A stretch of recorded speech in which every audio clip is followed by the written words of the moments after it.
All right. Thank you everyone for joining us today. Thank you for making time to spend time with us. It's an amazing evening indeed. My name is Zilumkile. I am Regional Chair for IIBA Cape Town region. The Cape Town region today brings you an amazing webinar by Betty Linda, and she'll be talking to us about democratization of data and the role of a business analyst. It's an amazing topic. I hope that you guys get to enjoy it. I'm looking forward to learning from Betty. I hope you guys enjoy learning from Betty as much as I am. So just to give you a bit of info about Betty before we get to rules of engagement for the evening. Betty has worked in various industries, ranging from banking, healthcare, customer services, public sector, FMCG, and high tech in various roles as well, mostly related to business analysis and business intelligence. Her passion is on how the two disciplines, which is business analysis and business intelligence, are interrelated. She has multiple qualifications, including statistical science, business analysis, political science, and internal relations. She aspires to use her skills to set her skill set in causes that aim to improve the quality of life for people impacted by war, natural disasters, etc., using technology and related innovations. So she is very much about technology. She's also raved and passionate about innovation. And that is our Betty today. And in the topic today, I hope you guys get to learn. I'm looking forward to learning as well from her. So before Betty goes into her topic and starts sharing with us the information that she has, she's planning to share with us today, we'll just go through a few rules of engagement and we'll start. So Betty, if you can go to the next slide, please. Thank you very much. All right, so we'll be taking questions in our chat. So if you have a question, please post it on chat. Betty will go through her presentation, and then we will go through, Portia will then go through your questions at the end of Betty's presentation. And when we are going through the questions, if we run out of time or we declare that we are no longer able to take questions, we will we will post the link or the email address to IIBA South Africa Cape Town. You may then send your question to us or directly to Betty. We will try and get Betty's contact details so that you can send your questions directly to her. We are recording tonight's session, and the recording will be in our YouTube page. We will post the link to our YouTube page, and we'll post the link to all of our other social media platforms, so that you may interact with us there. Please follow us on LinkedIn, follow us on Instagram. We're on Instagram, we're on Facebook, in all the different platforms. Please follow us. That is also where you'll be able to see our upcoming events. If we have upcoming events, that's the best way to get to also interact with us. To become a member, please go to IIBA.org and register and follow that link towards the business analysis membership. That's where you can register to be a member of IIBA. There's so many benefits that are linked to becoming a member of the IIBA, like content, so much BA related content that you will get access to. You will get access to events that are only for IIBA members. You will also get to build those networks with like-minded people. There's so much more that you can benefit from being an IIBA member. Okay, if you're interested in presenting, I'm going to share the contact for IIBA Cape Town chapter. Please do reach out to me. You can reach out to any of the IIBA board members. You can reach out to me myself. My name is Zilumkile James. I'll also post my LinkedIn profile here. You can reach out to me as well and let me know what you are interested in presenting. We are always welcoming people with content. We are here to share. We're also here to learn from one another. Okay, and for our next coming event, you can follow our LinkedIn page or check our portal in the in our iiba.org link in the portals in events extension. Then that's where you get to see. You can also check our Facebook or our Instagram. You'll also get our events or our upcoming events there. Next slide, Betty, please. Sorry. Okay, so these are some of the benefits that you have when you become an IIBA member, which is exclusive webinars that are for IIBA members only. You get PDF publications, articles, and that only released and accessible when you are an IIBA member. And also that opportunity to connect and to network with members globally on a global scale. You also get access to the global community of business analysts, of educators, of thought leaders, mentors, coaching, etc. And you save up to 40% on the globally recognized professional certifications, the CBAP, the CCBAs, the AAC, etc., etc. And you get discounts on conferences like the BA Summit, the South African BA Summit. You can get a discount on that conference as well.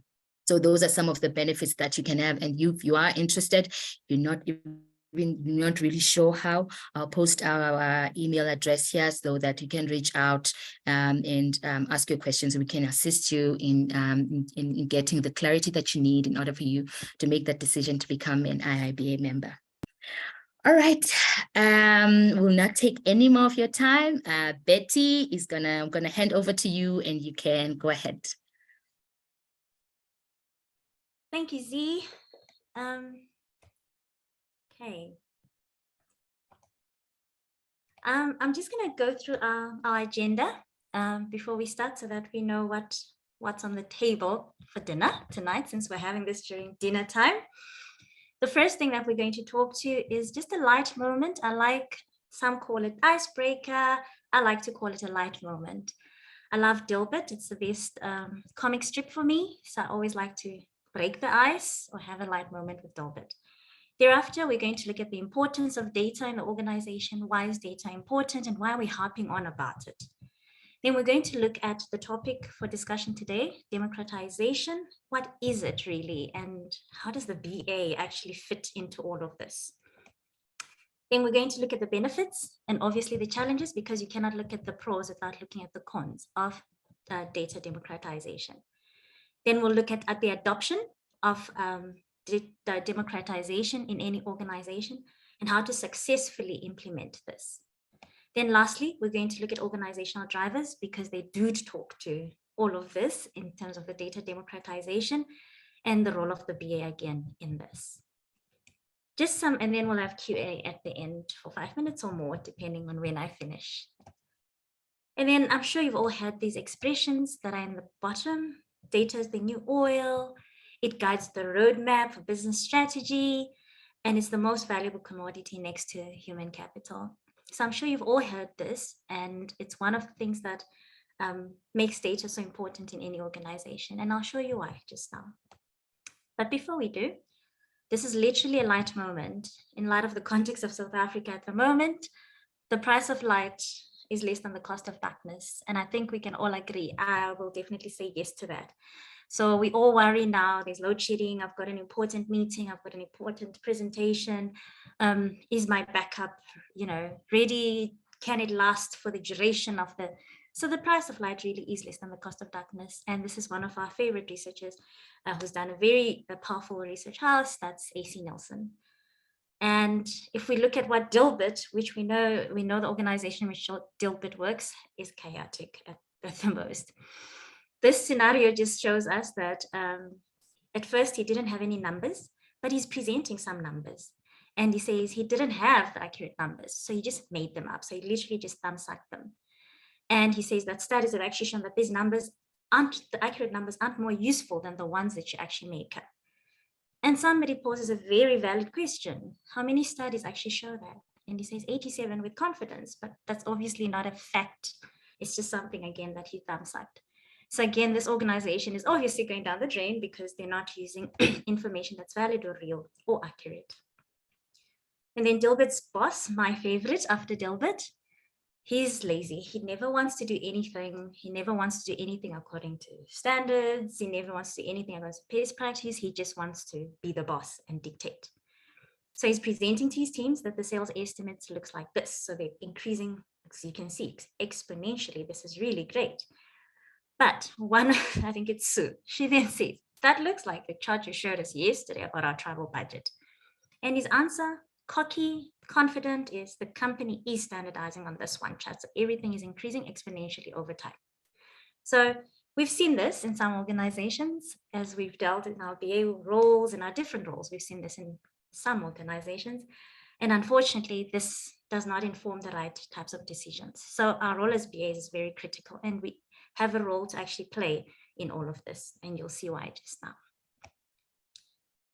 So the importance of data, I think as management consultants, as in our different domains, software developers, solution architects, BAs, you name it. We cannot manage what isn't measured. So if you can't measure it, you actually can't manage it. I think if you look at the BA book, it actually talks a lot to measurement. One of the techniques is data analysis. So why would we talk about data analysis as a technique if it's not something that's important for us as BAs? So if you look at the importance of data in an organization, there's lots of data. If you look at the bottom two here, lots of data that we're collecting as different organizations on a daily basis. Sometimes it's real-time data that's been collected. Sometimes it's static data that's collected periodically. All the same, it's data. And why do we collect that data? So that we can analyze it, synthesize it, blend it with other data sets, just so we can understand what is going on within the organization to ultimately improve operational efficiencies, and also to build relationships with our customers. Because if we don't know what our customers want, how do we build relationships with them? So that data, which becomes information, is what we need to empower us to build those relationships. And also it helps us to increase performance. Our human capital, our people are the most critical asset in any organization, because without people, how do the systems work? Who puts the code in the systems? Who makes sure that the systems are automated and so on? Who makes sure that there's processes to actually guide the technology? And obviously the people. So we need productivity to be increased. But if we don't know what's happening, we cannot do that as well. So there's a lot that we can talk to, and I'll give some examples here. One of these really talks to business optimization.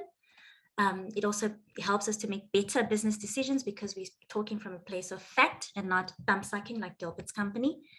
It also helps us to understand market trends out there, boosting process and cost efficiencies. And I think cost efficiencies is one of the big ones, because then financially, we don't want to be, the bottom line should always be positive. We don't want a negative net profit as a business, because that's why we're in business. Whatever we're doing, whether it's humanitarian or it's retail or whatever industry we're in, we're out there to actually make some money out of it so that we can be a sustainable business. And the biggest for me, you'll see I talk a lot to strategy and change, because strategy is the one that helps us as a business to meet our goals, whatever those goals are. But without a strategy, we cannot meet our goals. And the same applies with data, which is part of that global strategy. I spoke a lot about monitoring and improving financial performance. We always need to just keep our finger on the pulse of any organization. How do we keep our finger on the pulse of an organization? By having data that tells us what's happening. It could be in real time, it could be static, it could be in retrospect, but at least it tells us what's happening, what happened, and how do we manage it going forward. Okay, I will move on now to data democratization. What is it really? A favorite statistician of mine says, without data, you're just another person with an opinion. And that's why I started off with that light moment with Dilbert. For me, he's just another person with an opinion, because he didn't have facts. We didn't know where he got the data from. It didn't make sense. So he's just another person with an opinion. So what is democratization then, if we're talking about people without an opinion? So to sum it up, it really is this one that I've just highlighted and read. It's data for all. So it looks like we're picketing outside some big office and saying data for all, data for all. Why are we picketing about data for all? Because everybody at their different levels, in their different roles, needs some form of data or some form of information to actually carry out their function, to actually do the work that they need to do on a daily basis. And data comes in different forms and shapes, but ultimately we all need data to inform the next steps or to do our work. One definition says that when an organization makes data accessible to all employees and stakeholders and educates them on how to work with that data, then regardless of their technical background, then that becomes data democratization, because we've actually given everyone access to data. We'll talk about the level of access that we're giving, because democratization in data does not mean we're giving you access to everything. For example, me as a BA can never have access to the financial records of a company that talk to how much the net profit of that company is, if it doesn't impact the project that I'm working on, if it's not part of my role, if it's not part of the scope of that project, and I do not need that information. However, I do need information on the functions of a certain role, because of certain roles within the organization, because I may be mapping a process. So then I would need certain data for that. Another summary or definition of data democratization is when everybody has access to data and there are no gatekeepers to create any bottlenecks to the gateway to data. So if you look at in this picture, there's a silo there. So democratization actually gets rid of those silos and makes sure that there's seamless sharing of the data as per the governance framework, which we'll talk about just now. And lastly, let's simply put, any information that an organization gathers, it could be about their clients, it could be about its own employees, it could be about the systems in the organization, it could be about anything really, its products, then that should be made accessible to everyone, depending on their level of access and the role that they play in the organization. The keywords to take out from data democratization are at the bottom, the first being access. So improving access to information. I think many times we hear in the organization, I'm frustrated because I don't have access to this information and I need it on a daily basis. And I always have to wait for some Excel report that's coming from IT department or BI department or wherever it's coming from. So access is one of the critical tenets of data democratization. Education is equally important. If we do not educate people on how to use the data, then there'll be lots of misinterpretation and misinformation, which we'll also talk about just now. And identifying the right stakeholders and level of access within the governed framework. Those are the keywords to take out for data democratization. So improving access, educating the stakeholders that have access to that within a governed framework, in a nutshell. What are the benefits of data democratization? If you look at one of the business process innovators, they've said that every company has big data in its future, and every company will eventually be in the data business in the future. So it means that data is not going away anytime soon. It's been around since inception, and it's still around, and it's not going away. So how do we make sure that we start making good use and optimal use of data? It enables self-service analytics. I think self-service analytics has been a buzzword in the industry for so long that we've actually forgotten about it. Sometimes I read our BRSs, our own BRSs, our functional specs, and any other artifacts that we produce as BAs, and I don't see anything that really talks to business intelligence in the sense of the benefit of the solution that we're giving is this. It will increase efficiencies, it will do that, it will increase the turnaround times and so on. But it will also enable self-service and analytics, because at the end of the day, we are collecting information in a system that we're building. So SDLC, we're always talking about SDLC in the sense of the software, the solution, making life easier for the end users, then the ROI, but we hardly ever talk to the self-service analytics that can be achieved by this. I think most systems these days actually allow you to have an interface, which is a dashboard, without looking at analytical tools such as Power BI and so on. So CRM Dynamics, for example, Microsoft CRM Dynamics, for example, already has inbuilt modules or functionalities that talk to data analytics. They've got a dashboard. Already, as people are capturing, they can actually see as end users, this is what I've captured for the day. This is the quality of the data that I've captured today. Their manager at a higher level can also see for their team, this is what my team did. This was the productivity for my team today. So it enables that, because if people have access to that information that pertains to their role, then it allows them to make better decisions and it allows them to work faster, thus increasing the operational efficiencies, which is the next one. And then it also improves the customer experience. You may ask me, how does data democratization improve customer experience? If people have information for the customer fast or quickly enough, or they have it at their fingertips, then they service the customer faster and the customer is actually satisfied. Customer satisfaction is a big thing. Half the time our solutions talk to, we are going to improve the customer experience and thus there'll be higher customer satisfaction, which we measure throughout our customer surveys, which is data as well. So democratizing that data and making sure everybody understands what it is that we're measuring, what it is that we're trying to achieve with customer experience is critical. For example, I had an issue a few months ago with a company that was providing a service to me as an individual.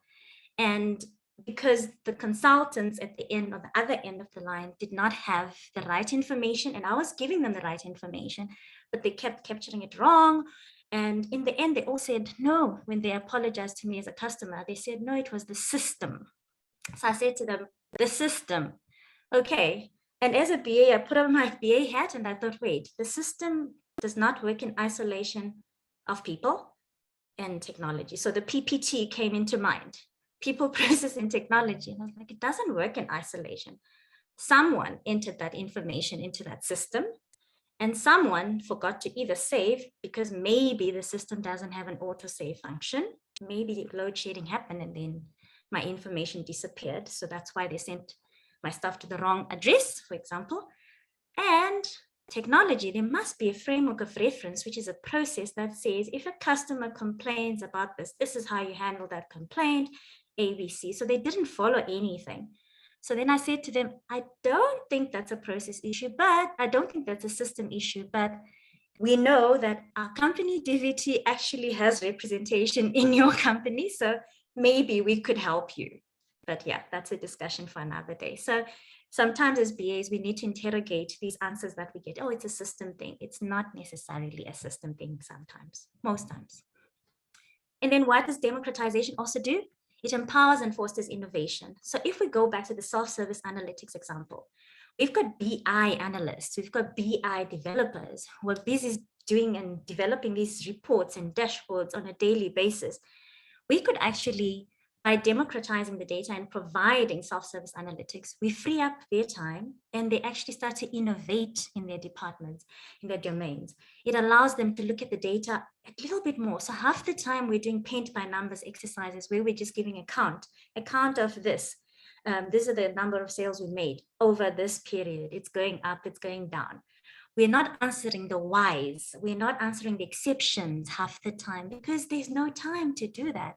Because half the time we're churning out these reports on a daily basis and actually not giving our users those self-service platforms so that we can move on to the next diagnostic reporting that says, why is this happening? And how can we improve it? So actually understanding the data a little bit more. And lastly, expedites decision-making, obviously, because if you have data, which is information in this case, at your fingertips, you can make decisions in real time or quicker and address the problem before it becomes bigger and becomes a cost to the bottom line of the organization. What are the challenges? I really like Paolo Magrassi's saying, he's from Gartner Research, and he always says, if somebody tortures the data enough, open or not, it will confess anything. So I'm sure you've been in an organization where two people are looking at exactly the same data set and they have different interpretations. So data will confess to anything. How you turn it, if you turn it over, you turn it 90 degrees, 360 degrees, you can interpret it anyway. So with democratization, I did speak earlier that the tenets, one of the key tenets is education. You have to teach people how to interpret the data, how to manage the data. Otherwise, you will get all different types of things. The first thing is implementation and training, and we'll talk to that just now. Implementation and training is very important because that's where the education piece comes through. How do you actually educate people on managing data? How do you educate people on actually interpreting the data that's available? And we'll talk to you just now, which is also in the BA book. The glossary, for example, is one of the techniques that we have in the BA book. So if there isn't a standardized view that describes the elements of data, the entities and the attributes that follow, then anybody, it's open to misinterpretation. And then enforcing effective data governance policies. So this is actually looking at who are we giving data access to? What type of data are we giving access? And then also the level of confidentiality and sensitivity, which we'll talk to just now. But as BAs, we have a big role to play there because our artifacts talk to this. When we do the RACI, I call it the RACI, some call it the RACI matrix. When we do the RACI matrix, what are we actually talking to? When we're looking at roles and level of responsibility. In this case, when we look at the BI requirements, which are functional requirements and non-functional because the system has to have security and so on. When we talk to all of this in our functional and non-functional speaks, are we actually looking at data governance as well and saying these roles need to have this level of access to this type of data, and this role needs to have all the type of all level of access depending on what it is that they need to view. So we need to make sure that this is done, and half the time this is not done, which is when people start struggling and no, you don't need access to that data. What are you going to do with it? And people start throwing GDPR and POPI at you because you haven't defined the level of access according to the sensitivity and confidentiality of the data. This is a big one. We don't just want to democratize data and share data with everyone. We want to make sure that we're sharing the right type of data, quality data that informs decision making. So we obviously have to standardize what is quality in the organization, and that talks to the data strategy, which we'll develop further just now. Then this is a big one as well, because in sharing data, we need to make sure that our data is secure. Nobody who doesn't need to have the data has access to it. So is it sitting behind a firewall? That onion effect in cybersecurity, are we making sure that our data is protected by all those layers that it needs to be protected by? So first, the actual firewalls, the systems that protect the data, and then processes and standards in the organization that talk to our data governance policies, for example. So the roles and levels of access, who has access to this data, and are those artifacts current so that we know that this type of role is allowed this data, access to this data. I've seen scenarios before where someone has high level of access to certain information which is sensitive, and another manager says, well, you know, I don't have access to that, but I need it, and they just start sharing between themselves. And there's a problem with that because the other manager actually is not authorized to have that kind of access. And there is obviously a problem with that because then you don't know how they're going to use that information. So as BAs, we actually do have a role in this. So securing of the data, that's a non-functional requirement that talks to the software, that is or solution that's being built, and its security. So the onion effect, we need to talk to that as BAs. And then the one that I kept speaking about, misinterpretation, that's misinformation. So if we don't standardize our business terminology based on the data and the information thereof, then we are open, everything's open to misinterpretation and then misinformation. Okay, so how do we actually do this?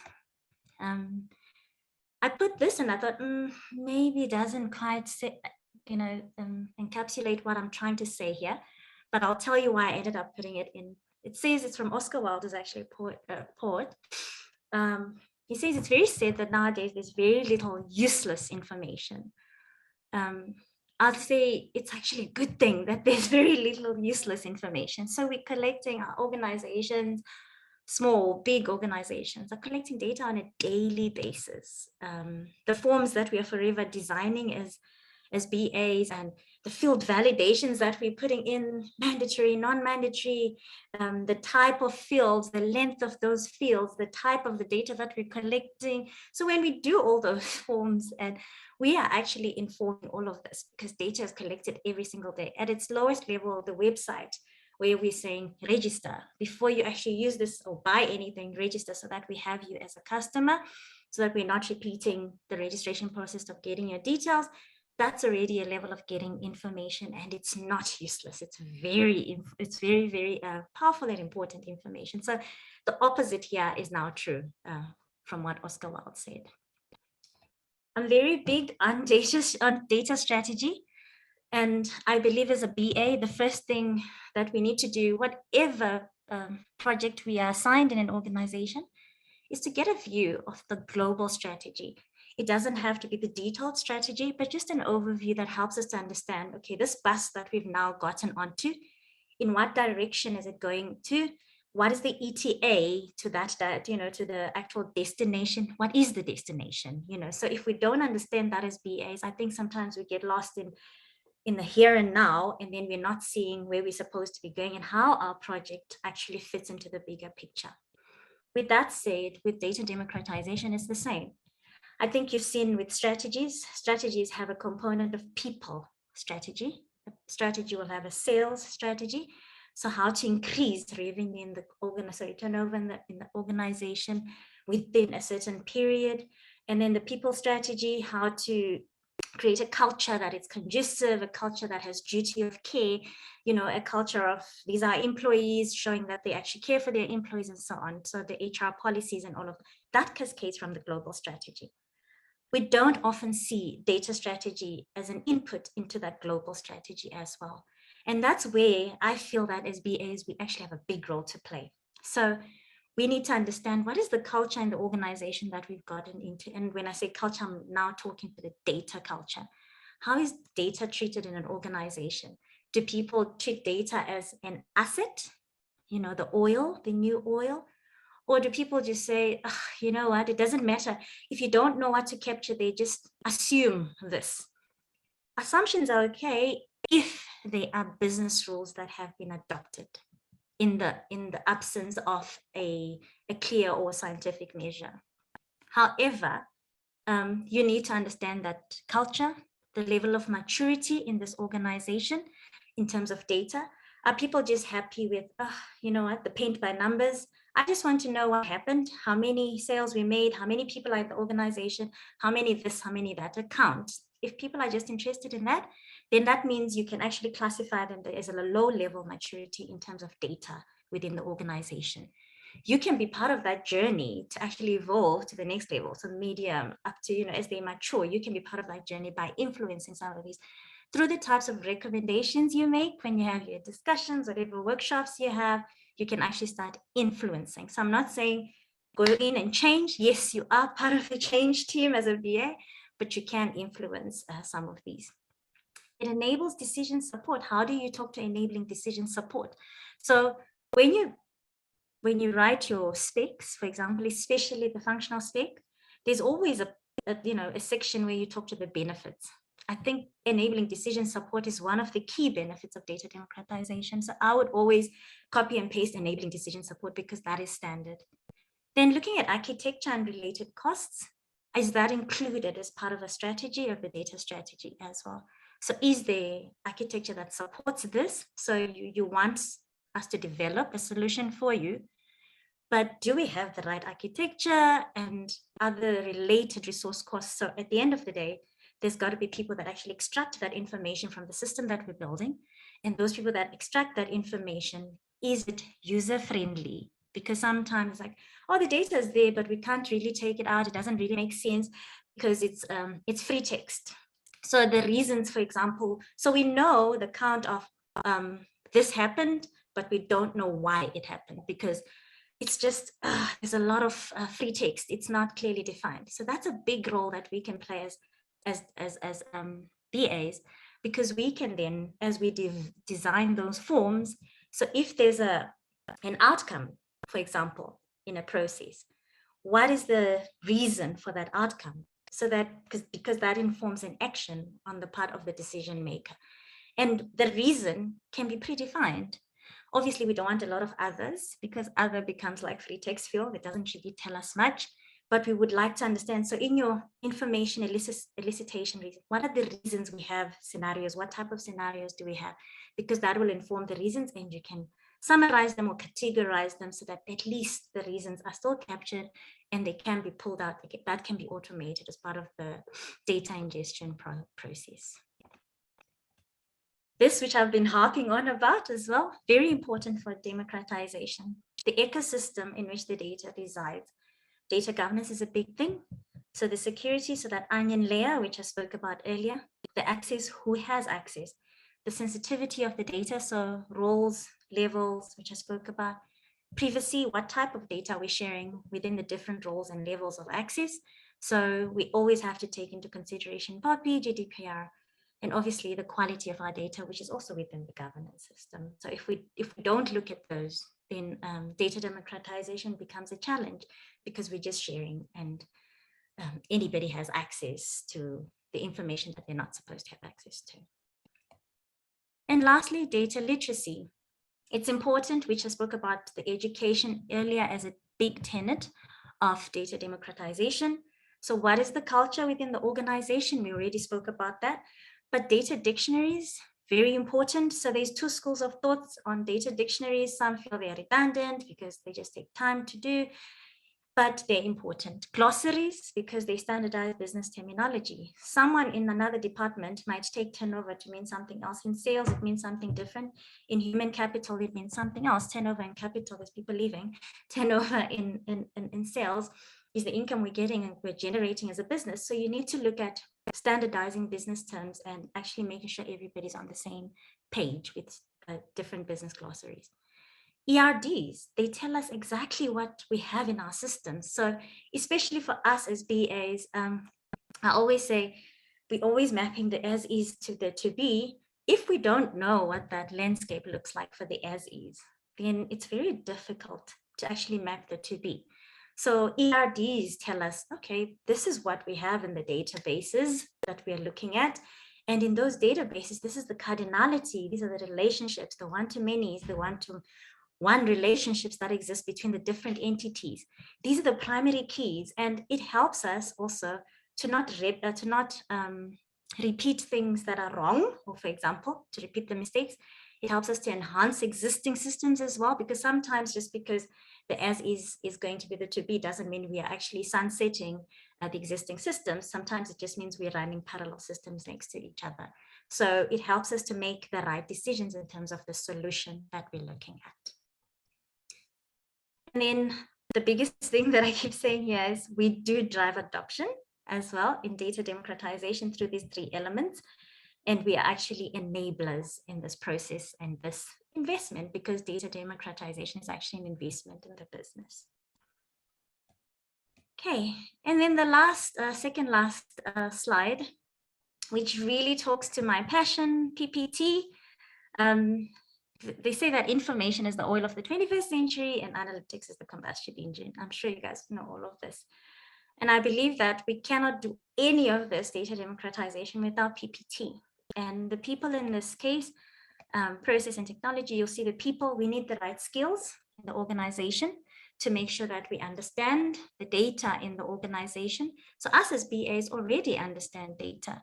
Whether you're a solution architect, whether you're a systems analyst, whether you're a BA, we already understand data and the importance of that in an organization, which is why we have the fields validations, for example, and the non-mandatory and mandatory fields, because if we didn't do that, then we would just be collecting information for the sake of, and whoever then extracts it, it would just be useless information. We need to have the capacity, the right amount of people to carry out the work, the competencies. And I think you'll see in some organizations, there's actually centers of excellence that talk to data. So the BICOE, and in some organizations, they even have a chief data officer, and they have the right roles supporting that. So this talks to strategy, a lot to strategy, which we spoke about. So that's why I said as BAs, when we get into an organization, let's get a high level overview of what is the strategy, the bus that I'm getting onto, what's its destination, and is there a data strategy in there? And so if there's a CDO, you know that's one of your stakeholders that you need to speak to. And when you speak to the business who want reports, because there's always a reporting element in the requirements, what type of reports, what type of KPIs do you want? Those are the questions you're asking. And then you're looking at the data. Can we support, does the data support the KPIs that are needed, in terms of the requirements? the technology. We need systems that actually support data management. So are we inputting the right type of data? So sometimes data types I find in a database, something that's not meant to be integer is integer. Something that's not meant to be Vasha is Vasha with 255 characters for data for length. So it's interrogating those things, because as BAs, that's what we do. We define what goes into that system. We actually tell the devs what to develop and how to develop it. We may not do the actual work, but we actually inform how they do it. And then output on demand as well. Is there an interface that just allows anyone to just, with the right access, the right level of access as well, to just go in and look at the data? So for example, when we develop systems, do we allow the end user to see what they've done at the end of the day? Or they have to wait for a report that has data ingested from that system, and then it's ingested into another database, and then it's transformed, and then it becomes a report or a dashboard? Or can they quickly see at the end of the day, my target was 21 leads or 20 leads. I made 18. So tomorrow I need to put in another hour. They're already making decisions on the go because they've had data has been democratized. They can see what they've done at the end of the day. The manager is also saying, I've got weekly targets. We have to make 100 leads at the end of the day. And on a Monday already they're saying, wait, we've done 20. Okay, so we might be on track, because 20, if you project it and say we do 20 on a daily basis, in the next 4 days, we do another 20, 20, 20, it means that we will probably meet our target unless something happens. So they start making decisions based on what they're seeing in near real time or in real time. Then the processes really talk to enabling the implementation of the processes. So a process is a process unless it just sits on the shelf and gathers dust. For us, it's about enabling the implementation of those processes. I always talk to processes, the activities that make up the processes also provide us with data points. So if we say somebody is, their role is to service a customer in, I'm going to do retail, there are, what do you call it when you buy stuff at Pick and Pay, and then the cashier, I think the cashier is helping you pay for they're actually scanning your products. So as they're scanning your products, they're collecting data, right? That's already a data point that we're collecting. We're saying today we had 3 loaves of brown bread from Albany that were scanned at this cashier, at this time. So already we're collecting a lot of data. That's part of the process already, because we've said scan the products when you get them, and then request payment. So request payment. So there's different options for type of payment. It could be credit card, it could be check card, it could be cash, or it could be so many forms of payment these days. There's now one of the big ones, what's called? That one by Nedbank, PayShop or something. So all those different types of mobile payments and so on, all those different types of payments, you're recording as the cashier is doing that. So as you're process mapping all of that, you're actually pushing out data points. What data are we showing here? And when you engage with your stakeholders, you also need to start showing them that when we do this, these are the data points we're collecting here. Which ones do you want us to report on? Which ones are critical? Which ones are less, nice to have, and so on? Because then that informs how you also then develop forms that are going to inform that capturing of that data. And then you also need to, I'm very big on in-state and end-state type of processes. So data points as well. So is this an in-state process? So is it in progress? Or is it an end state? Because that also determines how the data is interpreted at the end of the day.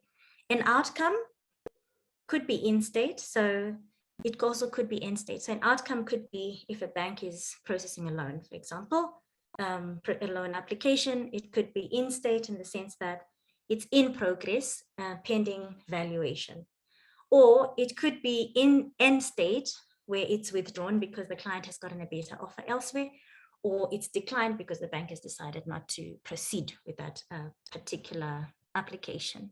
So it's very important to also add those fields as we collect the data. This is in state, end state, because then that is part of the business glossary that then says, okay, so when you see this, it's continuous or it ends here, and it's the conditions and the business rules that actually govern all of that.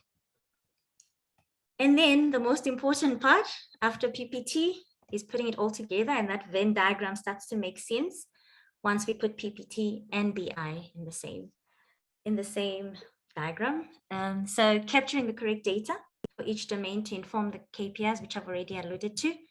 And most important, the data always has to be relevant. So making sure that the data can be captured at the right time so that it is relevant. But as BAs, we also need to start thinking about things like, if we're looking at month-end data and somebody wasn't able to capture month-end data, is it possible that we allow them to capture it on the next day and they can backdate it, for example? So be able to amend the dates for capturing, for example, but within limitations, obviously, to allow whoever then pulls out that report to see an exact or a correct number or account of what happened in that month.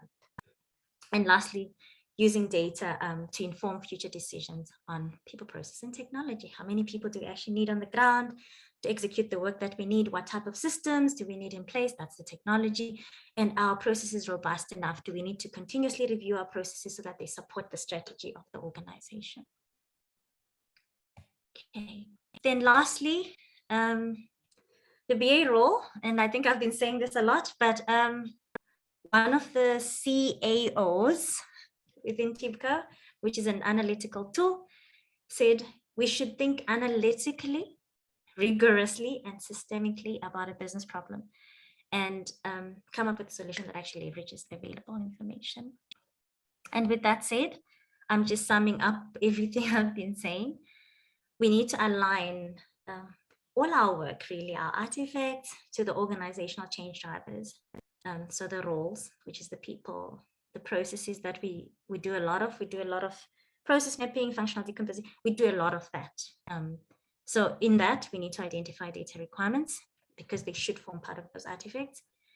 We should also make sure that we are including business intelligence. In some organizations, they're called MI. They have different names. Sometimes they're called the reporting department. Sometimes they just call the IT department. But we need to make sure that they start to form part of our stakeholders, because at the end of the day, we cannot democratize if we don't have them, because they actually are the owners and the domain SMEs of data in any organization. As mentioned earlier on culture, understanding the maturity of the organization and their appetite for technologies being used to surface information as well. So you'll find some organizations are not really invested in the whole journey. They know they need data, but they're not really invested in the whole journey. So helping them to say at the beginning, this is what we're doing. We're developing a solution for you that will have this type of information in it. How do you propose that we extract that information if we don't have the architecture to do that? Or if we do have the architecture to do that, which is a little bit redundant, we'll use it, but these are the risks associated with that. So again, we're very big at showing risks. One of our team members on Wednesday, which was yesterday, presented a risk management and analysis as a technique. And those were some of the things she spoke about a lot, to say, we are the people that highlight the risks for the client, and we do it as we gather, as we elicit requirements. So that's very important for us to always show those risks. So that's part of that.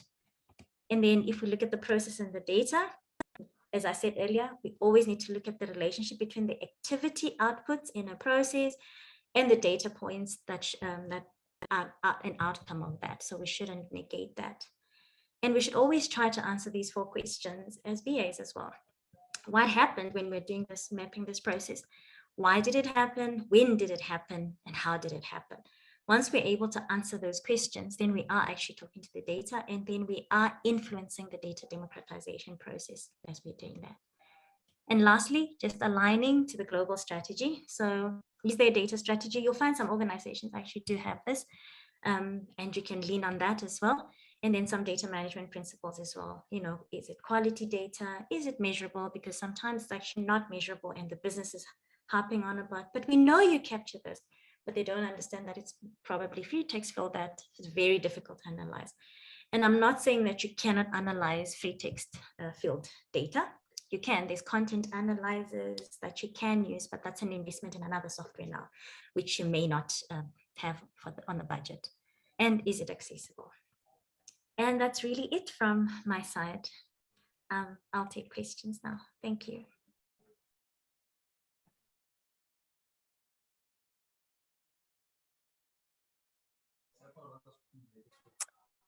Thank you so much, Betty, for such a comprehensive presentation. Moving on to our questions, there's one question that has been posted from Lalita, and it says, how does the POPI Act come into play in terms of access to data or people's information?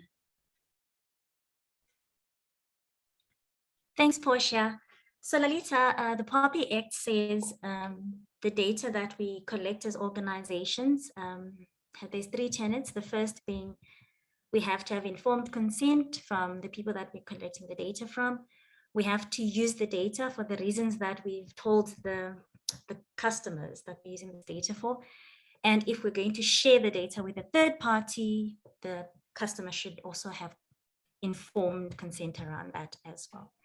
So based on those 3 tenets, if you look at, let's say, and I'm putting it at a very low level, there's different roles within the organizations. There's reception, there's the people that manage front desk, there's us, there's different types of people. So I'll give an example of human capital data. So as an employee of an organization, you provide your personal details about who you are, where you live, your next of kin, and so on. That information, although is the domain of organization A, cannot be shared with the people at front desk, because the people at front desk do not have any authority in using that data. They don't need that data. It does not form part of their daily functions. So that would be a breach of POPI, because now we're giving the data to somebody who is not going to use it for the purposes that we collected it for. So that data sits within the HC domain with reason, because they will use that data to create a profile for the employee that links to their performance contract, that links to their employment contract, and so on. I hope I've answered the question, Lalita. Yeah, you have. I work in the health industry, health system industry, and we tend to get stuck a lot around data in terms of different countries' data, because it's patient information. So even trying to get dummy data is a mission, because of the POPI Act, as well as other countries' patient informations having to be secure, especially, around HIV and AIDS. It's a very sensitive topic. So data becomes a problem for us when we can't access it because of the acts around it. Yeah. Thank you for your answer. So Lalita, I've also worked in the healthcare sector, and what we did at the time, we also had an issue around patient confidentiality. So how we went around that was we asked for the data to obviously be masked. So they randomized each record for each patient, and we had a different unique ID for each patient ID, because we didn't need the names for the patients. What we needed was the conditions associated with each patient, and we wanted to analyze those trends that are related to that. So we got a masked data set where we just where they de-identified the names and they randomized the unique IDs. So I don't know if that would help in your case, because even with GDPR, it's de-identified. You don't know it. We don't know who the patient is. Yeah, no, it doesn't, because a lot of the things we're trying to do is in terms of patient matching and patient identity matching. And if you randomize them, then you can't pick out which ones should be the same patient, where they've given it as Al Modley versus Lalita Modley versus Lala Modley. So yeah, it's a tricky thing. We trying to negotiate. We do synthetic data, but you need to know how the naming convention of patients works per country. Some use name and surname, some use name, surname, and father's name. So it's just something that it's a balancing act. Some of the systems you do get where they encrypt the data, but then that doesn't help you when you actually need to mine your data. So it's just something we'll continue working on. Please share the solution when you do. I will. Thank you. Cool. Thanks for that. Quite insightful information that's coming out there. And moving on to the next question that is asked by Kafilat. I hope I'm pronouncing your name correctly. The question there says, who gatekeeps data democratization? Is it BAs?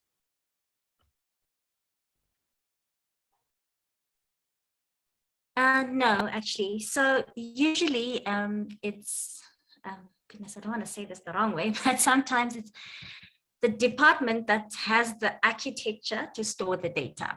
So it depends in an organization. It could be the IT department saying not everybody has access to the data because they're ring fencing the data. So usually it's the department that has the systems that actually store the data.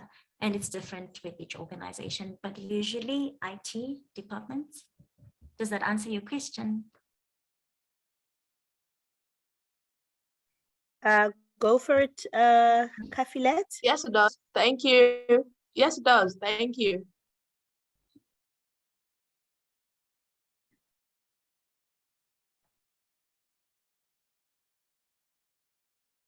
And that brings us to the end of our questions. Do we have any further questions, guys, for Betsy? Any parting shots?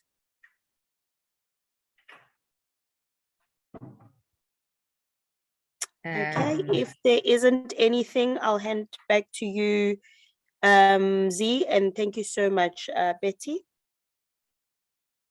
Thank you very much, Betty. What an amazing and informative session that we just had. I think for us all, sometimes we do ignore things that are around data, especially around BI when we're working on our projects. We do focus on the systems, the integrations, and everything else.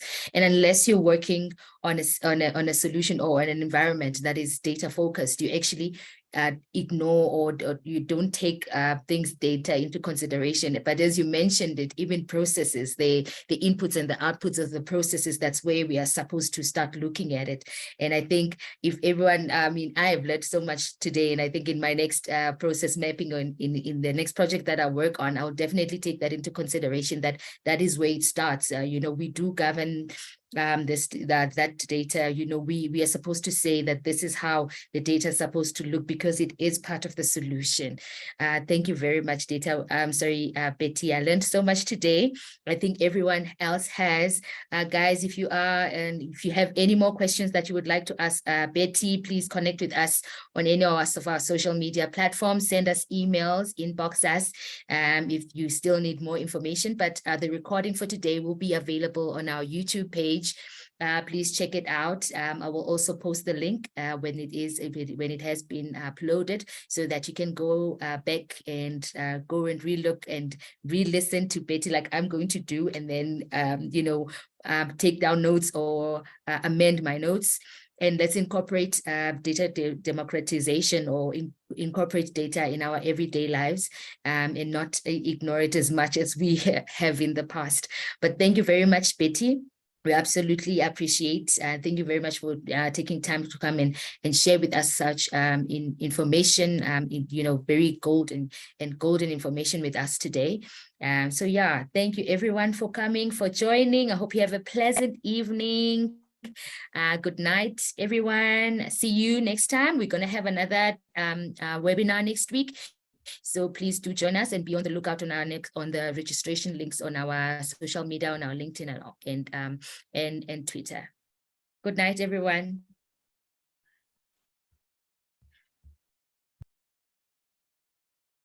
Good night.